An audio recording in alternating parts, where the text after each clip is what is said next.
And there are times when less is more. Y'all remember at Big Mama house, Auntie house, back in the day, even poor folk had whatnots.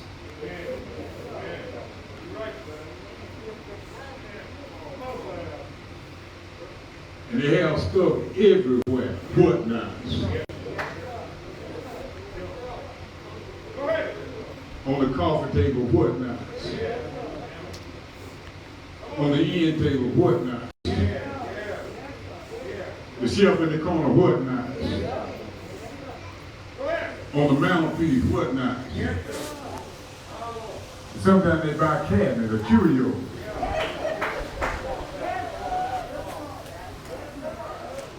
Stuff everywhere.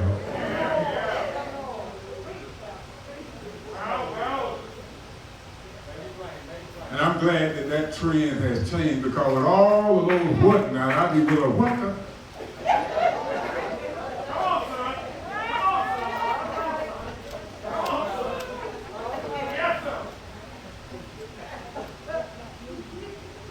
And they were calling themselves decorated.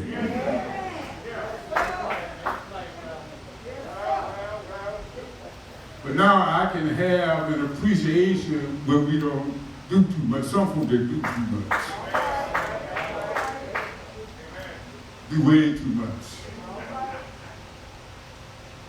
Sometimes there's beauty in simplicity. And sometimes less is more. How many of us have dreamed of doing something great, something big, something spectacular? And oftentimes, while we are dreaming to do something big and spectacular, something great, something off the chart, something off the chain, we miss opportunity to do the little thing right next to us.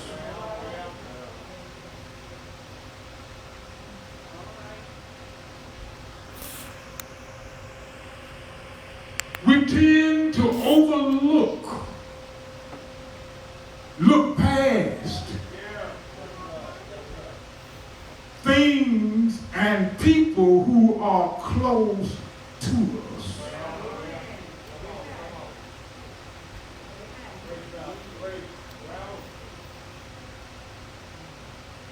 We take it for granted that because the people that you went to bed with last night, we assume and hope and pray that they will be with us in the morning, and you don't end up missing your water.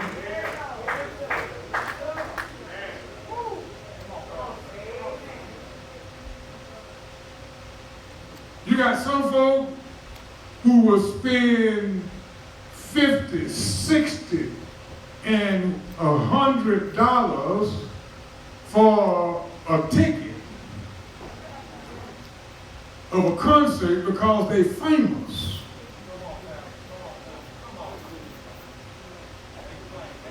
So we can be a part of the show and be a part of the crowd. But we will not pay $10 to see a local starving artist.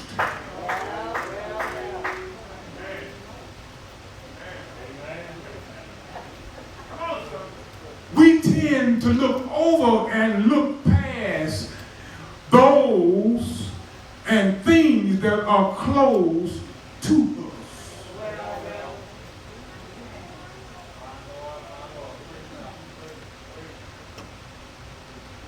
Some of us cannot see the mess in our house for looking across the street.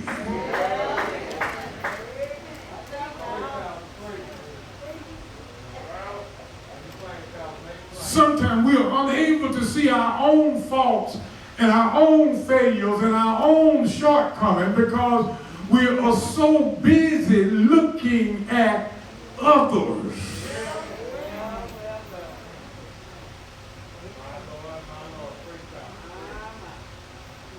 Jesus was with his disciples in the upper room the night before he would die, eating his last meal before death. Jesus is getting ready to drink from that bitter cup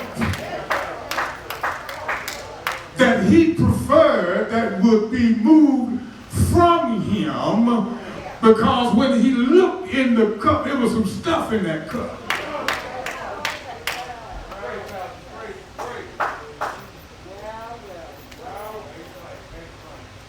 And what he saw in the cup was not cappuccino, wasn't Kool-Aid.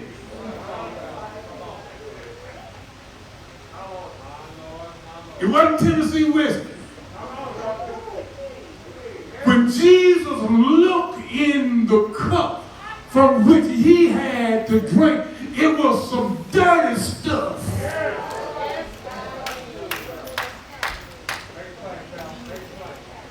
In the cup.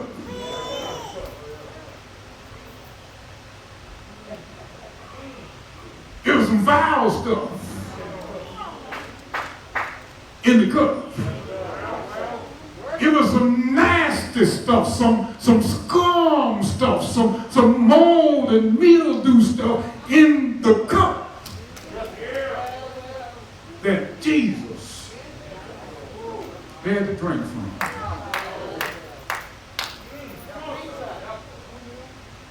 Just the day before, Jesus is in the upper room, and they was accustomed to Jesus doing miracles for other folk. They watched Jesus pull scales off blind man's eyes. They had seen Jesus unstop deaf ears and cut loose stammering tongue. They had seen Jesus turn water into wine. They had seen Jesus raise the dead. But now, on the last night of Jesus' life before his death, Jesus is with his disciples. The fellows he had been hanging with, those that were close to him. Jesus now, he's not focusing on the crowd. He's not focusing on those who are hungry at this very moment. He has turned his attention to his disciples.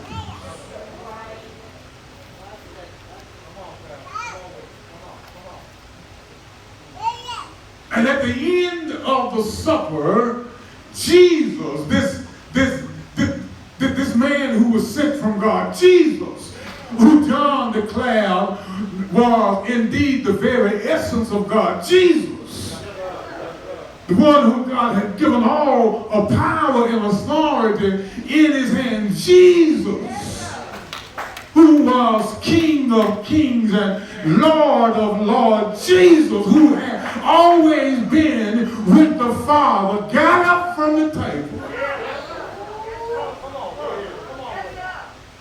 pulled off his coat, took a towel and put it around his waist, got a bowl of water and stooped down and wiped the disciples' feet. Jesus did that. Jesus did that. Jesus wiped the disciples' feet. Now, Jesus got all eyes on you. Jesus now, he's paying attention to you. Jesus is washing your feet. Jesus. I didn't say that the disciples were washing Jesus' feet. Jesus was washing the disciples' feet.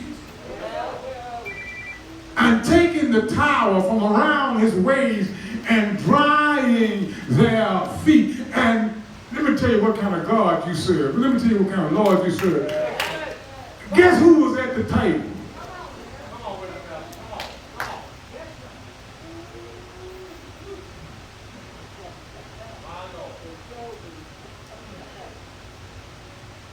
Some disciples.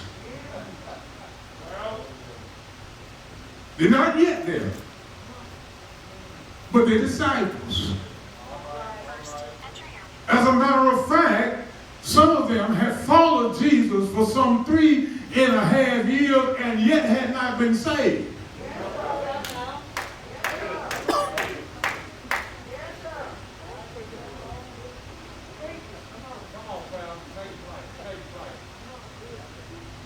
Y'all remember when Jesus told Peter that he was going to go to the cross, and Peter forbade the Lord from going to the cross, and said that you can't do that, and he said, Lord, you can't go to Jerusalem, they're going to kill you, you can't do that.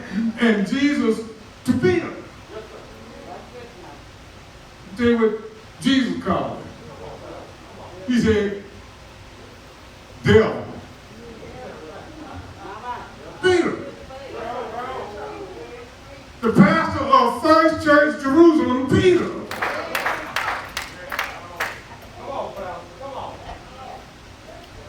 Devil, get behind me.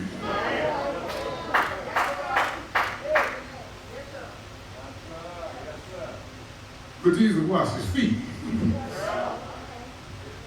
And I told you he wasn't saved yet. He was a pretty good fella.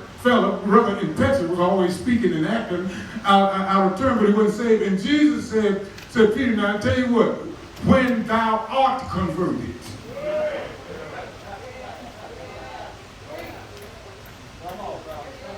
You've been with me, but you don't know me.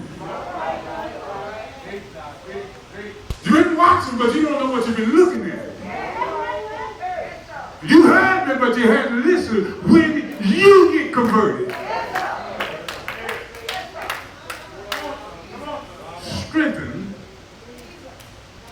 your brother. Wasn't saved yet, but washed his feet. And then there was another fellow at the table. This dude was a humdinger. Hung with Jesus for 3.5 years, witnessed everything that every other disciple witnessed. Judas was there with Jesus, but it was this Judas who was with the crowd but wasn't with Jesus.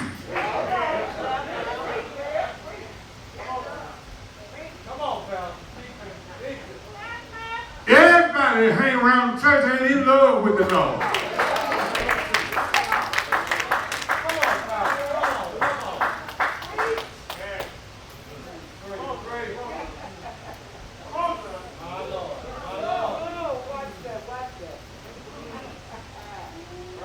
Judas, the one who Jesus knew that would betray him and sell him for 30 pieces of silver and turn him over to the enemy. Guess what? Jesus washed his feet.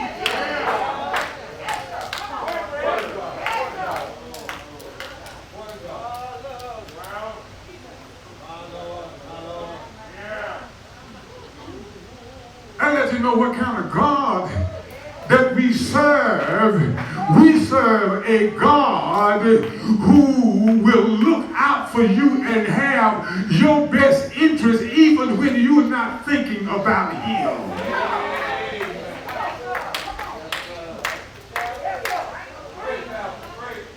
A God would show you love when you have not given him any love back.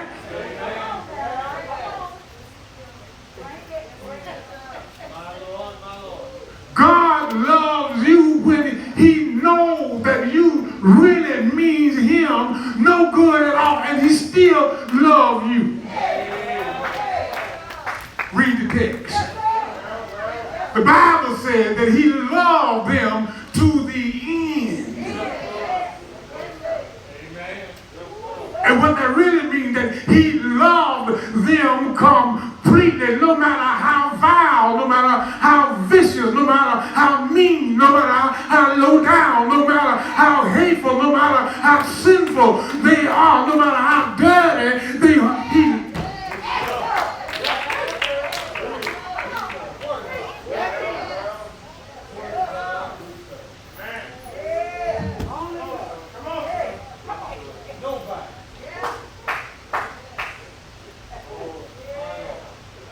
See, I'm going to tell y'all ought to get happy about right now in here. About right now in here. There's nothing that you ever done in your life as bad as it was. And we have done some bad stuff.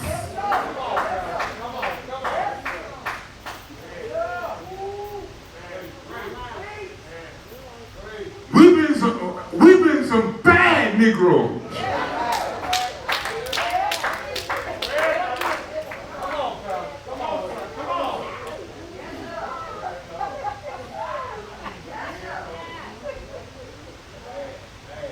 And some of us act like God don't know how bad we were. God saw us when we were tipping and slipping.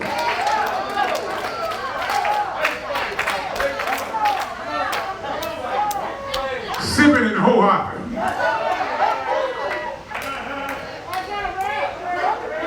Smoking and toking.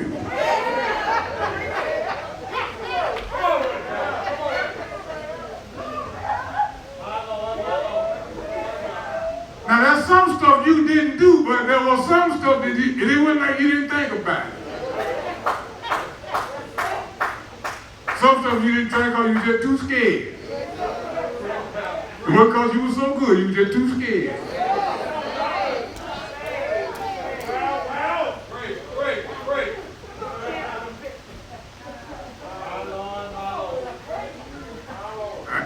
I never snorted any cocaine. I never popped any pill. I ain't never shot up, but I made it up otherwise.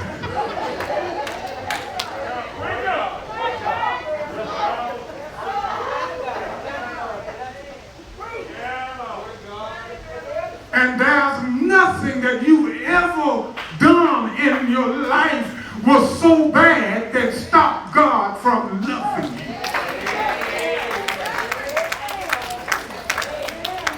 The text said that he loved them to the end. Judas, I know what you got on your mind. I know you got the dagger at my back, but give me your feet.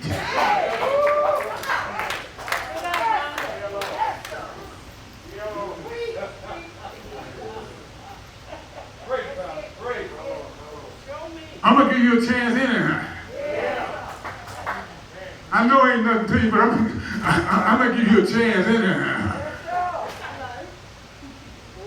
I know you hell bent and hell bound, but I'm going to give you a chance anyhow. Bring me some water, give me some towel. Judas, give me your feet.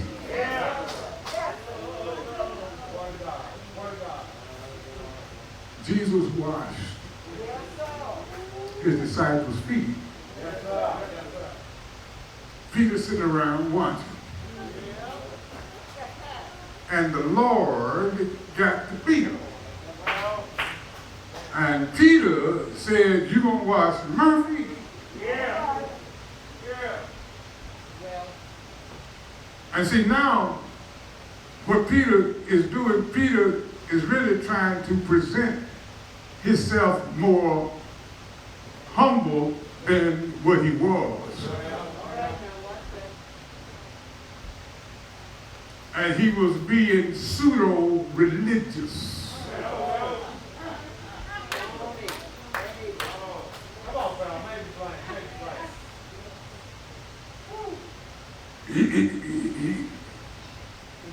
Lord, you gonna wash my feet? Peter was being more pious or more religious or more acting more righteous than he really was.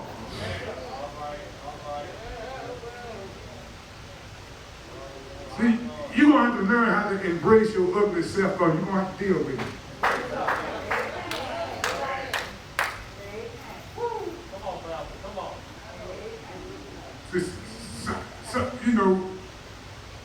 if you're going to straighten this thing up with the Lord, you have to be honest about yourself.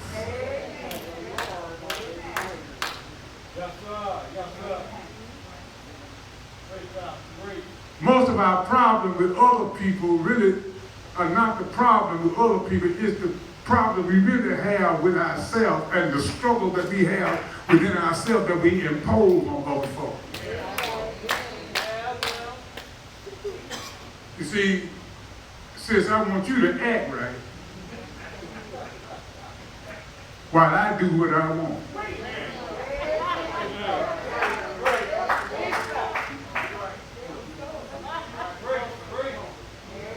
And then allow me to design and tailor-make the degree of your discretions or indiscretions. Come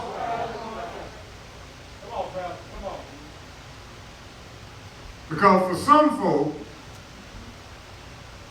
it's not right when you do it. But when I do it, it's okay.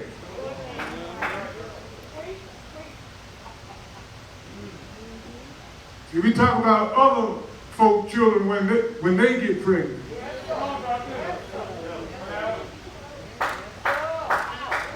But when y'all get pregnant, you don't open your mouth.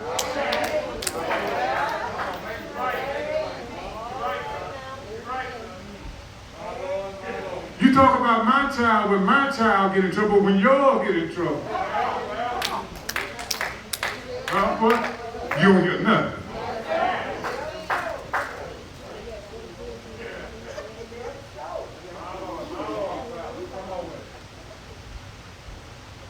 Lord, don't let me get lost.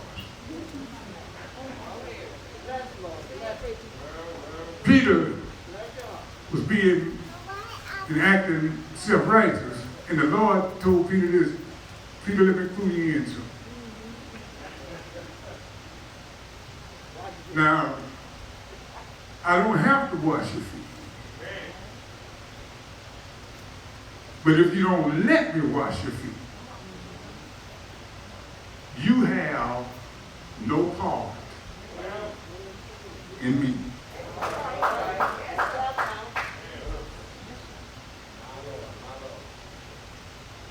God never unhooks from us. Whenever we become disconnected from God, it is us doing the disconnecting.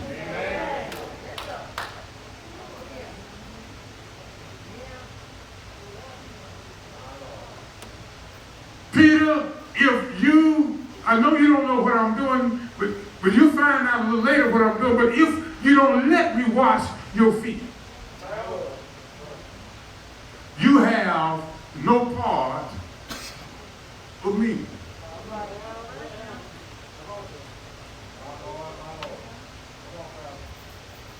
You know, I want to make sure that I'm right with the Lord. You all make sure that you are right with the Lord. Because if Jesus wanted to wash Peter's feet and Peter is forbidding him to wash his feet, what really shows that you love the Lord is when you submit to him.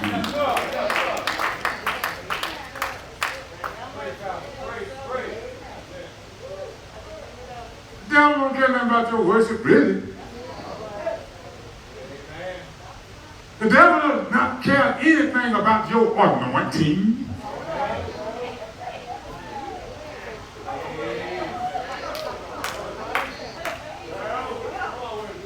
Arthur, the devil don't care how well you sing.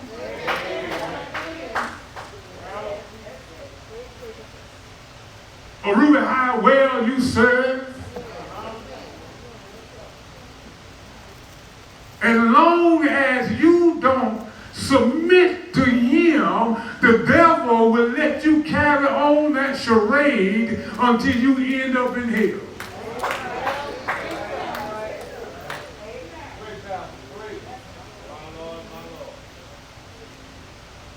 gospel I preach, as long as I don't submit. And when Peter knew what the risk was of being disconnected from God, I didn't say disconnected from brother, from God, not from sister, God. Disconnected from a job, colleague, God. He said, Lord, don't only wash my feet. Now I know what is in me. Wash my feet, wash my hand and my head. Bathe me.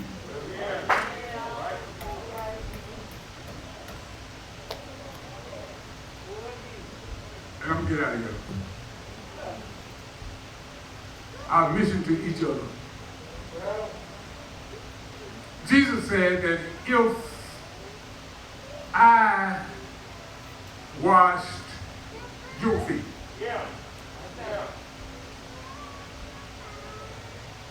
help me remember what I say? Then you're supposed to wash.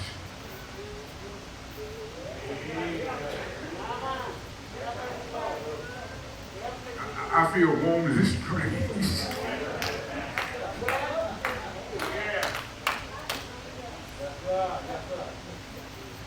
Y'all remember me saying just a few minutes ago that oftentimes we overlook and look past those who are closest. This month I talked to you about mission and what we ought to do in the Holt community, in the greater Tuscaloosa community, how we ought to help people all over the world. And this is the last, and I know some of y'all glad to be tired of hearing about mission. This probably should have been the first sermon that I preached because the Bible teaches, and our old folk taught us that charity begins at home. And Jesus said that if I did this for you, you ought to, your mission is to do this for each other.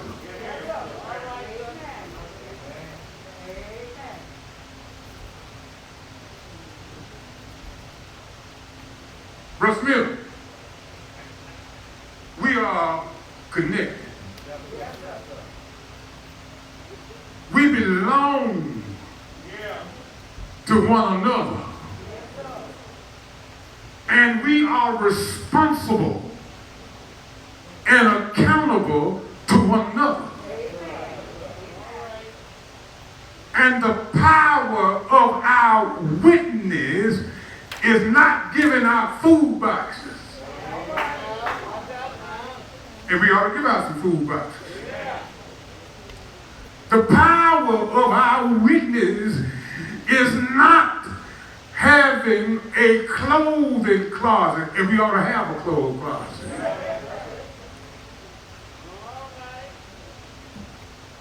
The power is not showing up at the salvation at Thanksgiving time. To fix folks from plague when they've been hungry 364 days out of the year. But the real power, and don't y'all forget this, the real power of church, the real power of Morning Star is how we relate and interact with each other.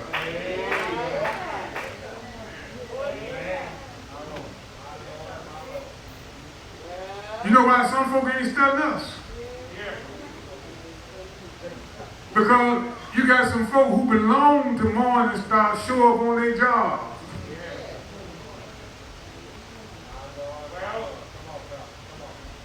Discussing folk in their church.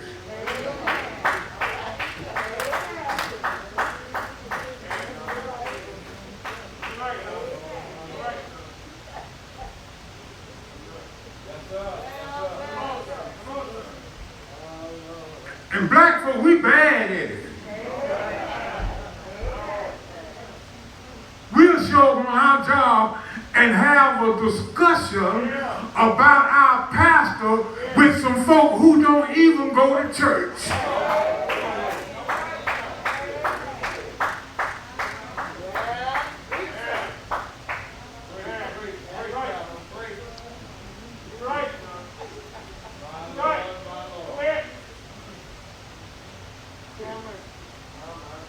And I'm about finished.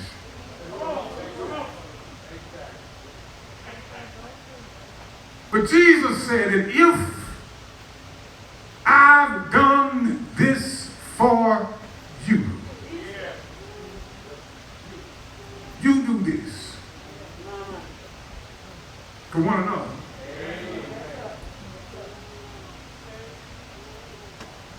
I grew up in a family, like many of you, with a whole lot of children.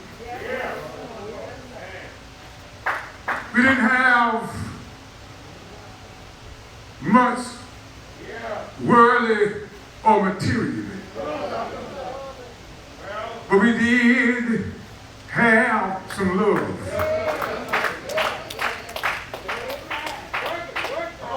Mama couldn't look through the seals in Robart's catalog and the Western Auto book, y'all remember him? And order us all kinds of toys and play stuff. There were times when we had to make up our own games.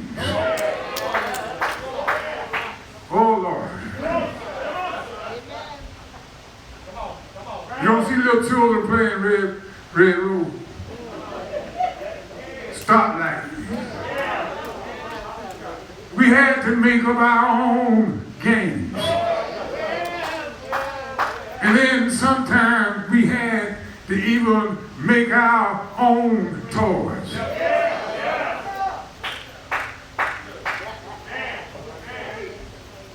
We buy our children hoverboards and ripsticks.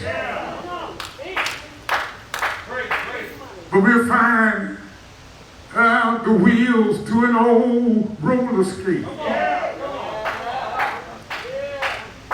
And a plank in there, the wheels, and we call it, what the thing? A skateboard. We didn't have much, but even in houses, still other folk wanted to come by.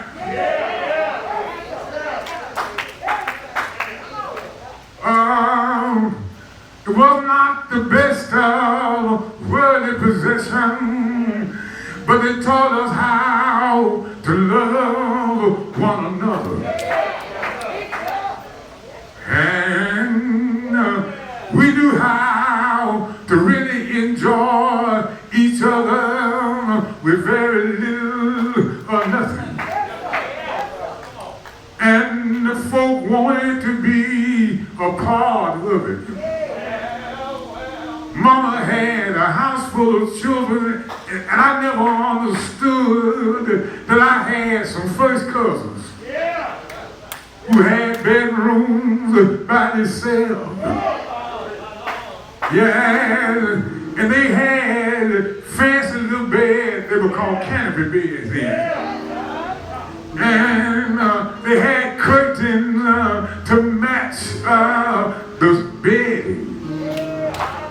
And they had the little princess dressers in their room. They had everything that anybody would want. But I never understood why you want to leave that and come to a house where we are piled on top of each other. Oh Lord, so then Jesus taught in this lesson this morning that what he has done for us, you ought to do that for one another. And as I get ready to go to my seat. Brothers and sisters, Jesus said that if the world is going to know that you belong to me, it will not be in your song or your prayer. It won't be in your church work, and it won't even be in your preaching. He said, all men will know that you belong to me when you have love for one another.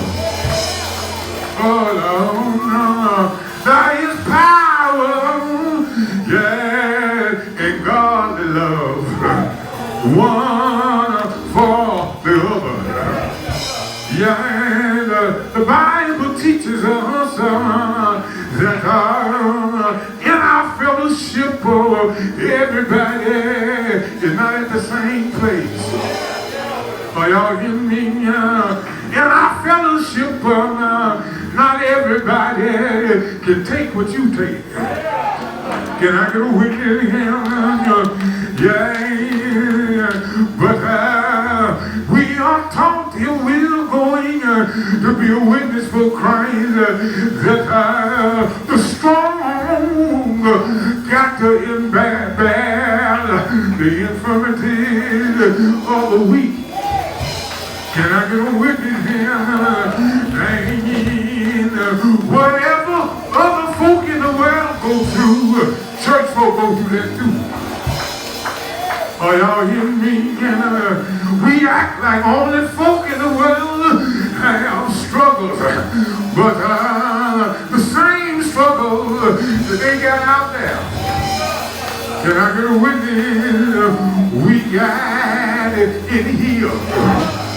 Oh Lord, not all the dope heads on Skid Row.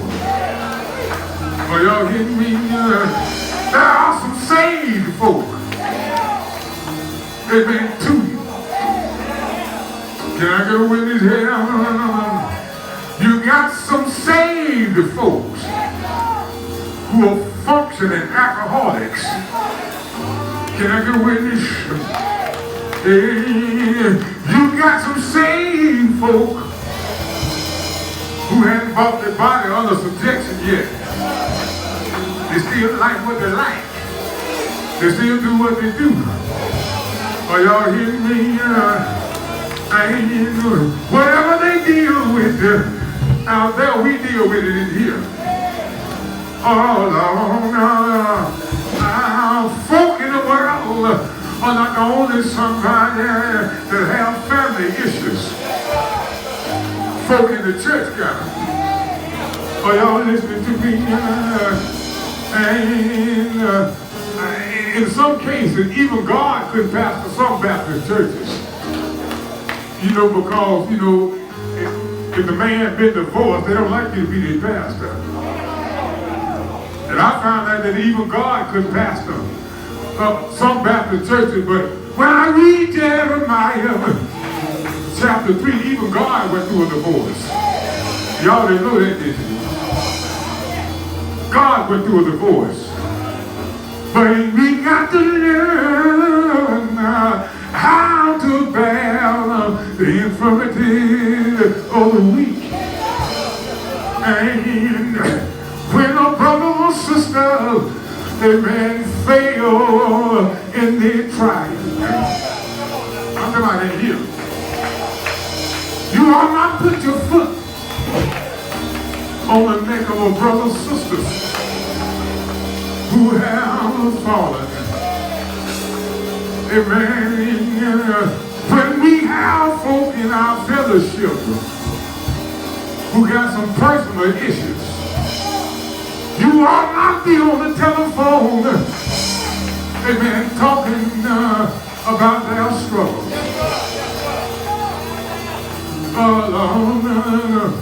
When a member call you and want to talk about another member, amen, say, let's stop right now and start praying for them. Are you hearing me? The congregation saying, if a brother be overtaken in a fault, you are spiritual. Amen. Restore such a one in the spirit of weakness. Oh Lord, yeah, we ought to place brothers and sisters over us. That's our mission to one another. And Jesus said, by this all men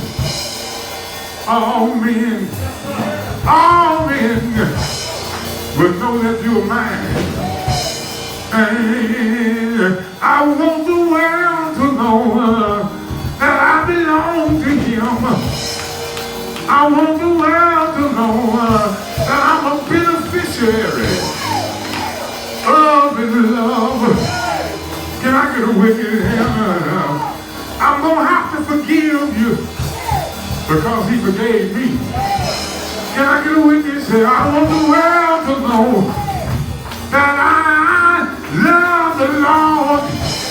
He heard my cry. I pitied every groan. I want the world to know that he came for me. He lived for me. He died for me. Oh, yeah.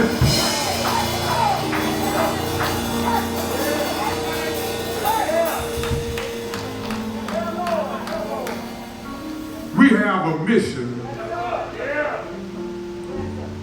to one another.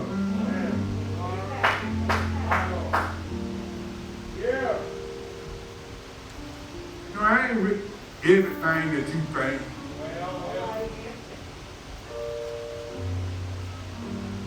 I'm not with everything that you do.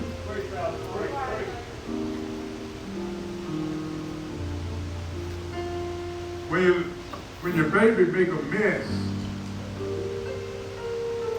on itself, you put him in the little tub and clean him up.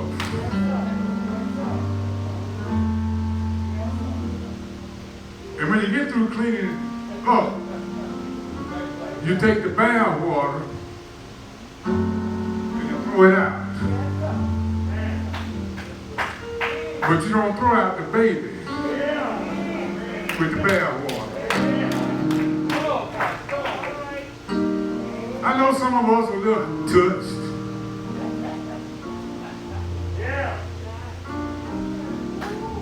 I understand that some of our pencils are not very sharp.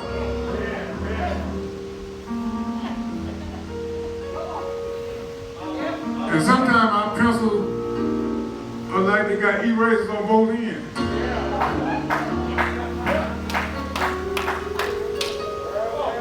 And sometimes we're just like a pencil that broke. Pointless.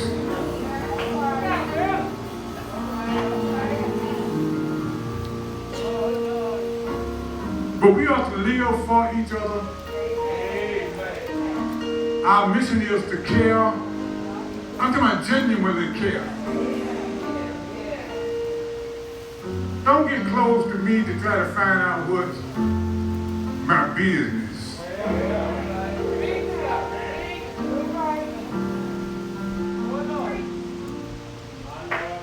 Stop trying to analyze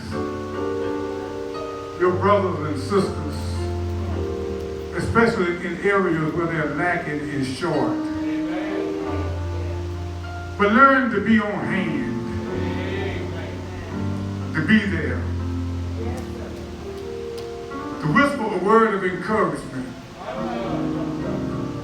to hold their hand and say, yo, well, let me pray with you.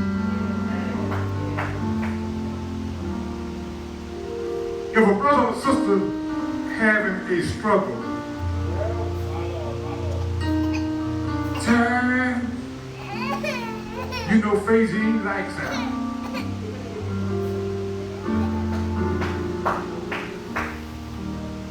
You ought to be nickel and diming. You might be a neighbor down the street, you ought to be Child, you know they ain't had no light for a whole month. Y'all remember back in the day when there was a death in the community, folks would go around and knock on every door just to buy a flower. Y'all? Huh? Did y'all do that in Holt? Our job, if we really want to be the strong witness for Jesus, Morning Star have to learn how to love one another, to help